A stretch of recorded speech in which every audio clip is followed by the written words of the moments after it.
I ain't doing good at all.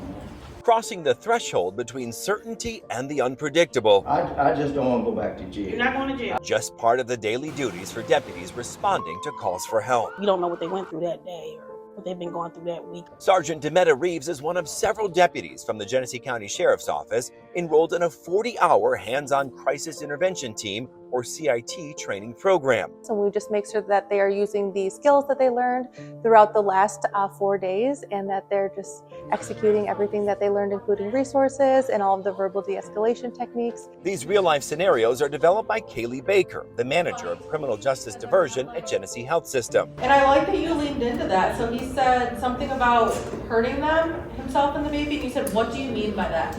Baker evaluates how officers handle the hypothetical situations and if they're applying the strategies they learned during the training. Really good job, you guys. And then, like you said, you would petition. The only thing that I might do... Strategies Baker says not only prevent crime, but reduce the number of arrests of people with mental illness, instead connecting them with mental health resources. Mental health is all around us, even if we're not noticing it.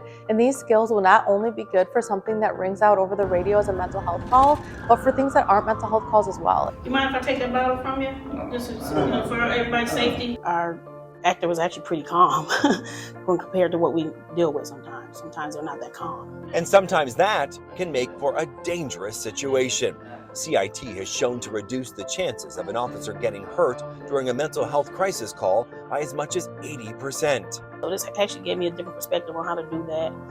And just all the services that come in Genesee County that you don't even know about as an officer that you can offer people in their time of, when they're going through some trials and tribulations, they need help. We know that they go through hundreds of traumatic incidents throughout their career. So we focus on that a lot. On the last day, we go through officer wellness, a 4-hour course, to make sure that we are also prioritizing them, because we can't fill from an empty cup.